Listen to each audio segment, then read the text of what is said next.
फिरौन की हलाकत के बाद बनी इसराइल के सब लोग उसके जुल्म से आज़ाद होकर सब ईमान ले आए और हजरत मूसा अलैहिस्सलाम को अल्लाह ताला का ये हुक्म हुआ कि वो 40 रातों को कोहे तूर पर इत्तिकाफ करें। उसके बाद उन्हें किताब तौरात दी जाएगी। चुनाचा हजरत मूसा अलैहिस्सलाम कोहे तूर पर चले गए और बनी इसराइल को अपने भाई हजरत हारून अलैहिस्सलाम के सुपुर्द कर दिया। आप 40 दिन तक दिन भर रोजा रखते और सारी रात इबादत में मशगूल रहते।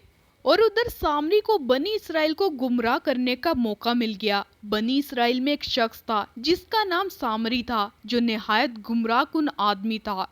उसकी माँ ने बरादरी में रुसवाई और बदनामी के डर से उसको पैदा होते ही पहाड़ के एक गार में छोड़ दिया था और हजरत जिब्राइल अलैहिस्सलाम ने अल्लाह ताला के हुक्म से उसको अपनी उंगली से दूध पिलाकर पाला था। इसलिए ये हजरत जिब्राइल अलैहिस्सलाम को पहचानता था। इसका पूरा नाम मूसा बिन जफर है और हजरत मूसा अलैहिस्सलाम का नाम मूसा बिन इमरान है।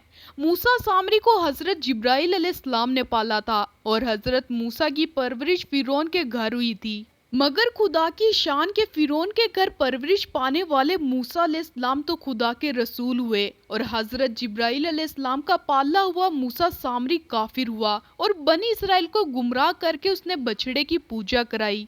मूसा सामरी अजली शकीर पैदाइशी बदबख्त था, जो हजरत जिब्राइल अलैहिस्सलाम की तरबियत और परवरिश ने उसको कुछ भी नफा ना दिया और वो काफिर का काफिर ही रह गया। और हजरत मूसा अलैहिस्सलाम चूंकि अजली सईद और नेक बख्त थे, इसलिए फिरौन जैसे काफिर की परवरिश से भी उनको कोई नुकसान नहीं पहुंचा। जिन दिनों हजरत मूसा अलैहिस्सलाम कोहे तूर पर थे, सामरी ने आपकी गैर मौजूदगी को गनीमत जाना और ये फितना बर्पा कर दिया कि उसने बनी इसराइल को सोने चांदी के जेवरात को मांग कर उसे पिघलाया और उसे एक बछड़ा बनाया। और हजरत जिब्राइल अलैहिस्सलाम के घोड़े की कदमों की खाक जो उसके पास महफूज थी, उसने वो खाक बछड़े के मुंह में डाल दी तो वो बछड़ा बोलने लगा। फिर सामरी ने मजमा आम में तकरीर शुरू कर दी कि ए बनी इसराइल, हजरत मूसा खुदा से बातें करने के लिए कोहे तूर पर तशरीफ ले गए हैं, लेकिन खुदा तो खुद हम लोगों के पास आ गया है और बछड़े की तरफ इशारा करके बोला कि यही खुदा है।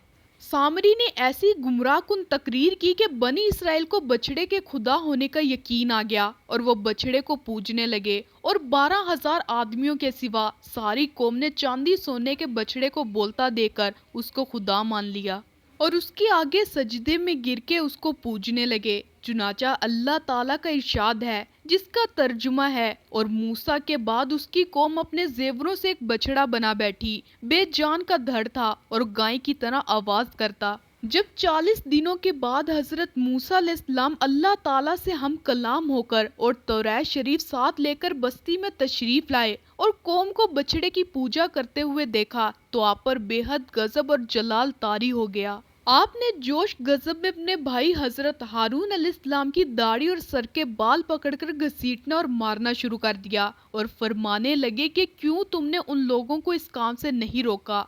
हजरत हारून अलैहिस्सलाम माजरत करने लगे, जैसा कि कुरान मजीद में है, और कहा कि ए मेरी माँ जाए, कौम ने मुझे कमजोर समझा और करीब था कि मुझे मार डालें, तो दुश्मनों को ना हंसा और मुझे जालिमों में ना मिला। हजरत हारून अलैहिस्सलाम की माजरत सुनकर हजरत मूसा अलैहिस्सलाम का गुस्सा ठंडा पड़ गया। इसके बाद आपने अपने भाई हजरत हारून अलैहिस्सलाम के लिए रहमत और मगफिरत की दुआ फरमाई। आपने उस बछड़े को तोड़कर रेजा रेजा करके जला के दरिया में बहा दिया। फिर अल्लाह ताला का ये हुक्म नाजिल हुआ कि जिन लोगों ने बछड़े की पुरस्तिश नहीं की है, वो लोग बछड़ा पूजने वाले को कत्ल करें। चुनाचा सामरी समेत 70,000 बछड़े की पूजा करने वाले कत्ल हो गए। इसके बाद ये हुक्म नाजिल हुआ कि हजरत मूसा अलैहिस्सलाम 70 आदमियों को मुंतकिब करके कोहे तूर पर ले जाएं और ये सब लोग बछड़े पूजने वाले की तरफ से माजरत तलब करते हुए दुआ मांगे।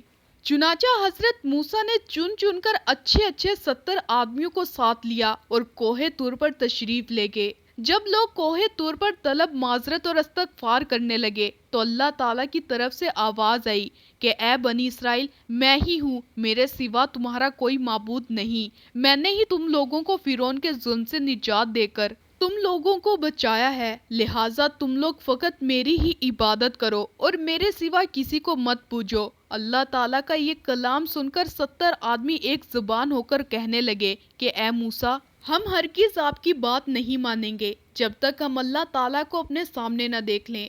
یہ 70 آدمی اپنی ضد پر بالکل اڑ گئے کہ ہمیں خدا کا دیدار کرائیں ورنہ ہم ہرگز نہیں مانیں گے۔ حضرت موسیٰ نے ان لوگوں کو بہت سمجھایا مگر یہ شریر اور سرکش لوگ اپنے مطالبے پر اڑے رہ گئے، یہاں تک کہ اللہ تعالیٰ نے اپنے غضب اور جلال کا اظہار اس طرح فرمایا کہ ایک فرشتہ آیا اور اس نے ایک ایسی خوفناک چیخ ماری کہ خوف و ہراس سے لوگوں کے دل پھٹ گئے اور یہ 70 آدمی مر گئے۔ پھر حضرت موسیٰ نے اللہ تعالیٰ سے کچھ گفتگو کی اور ان لوگوں کے زندہ ہو جانے کی دعا مانگی تو یہ لوگ زندہ ہو گئے۔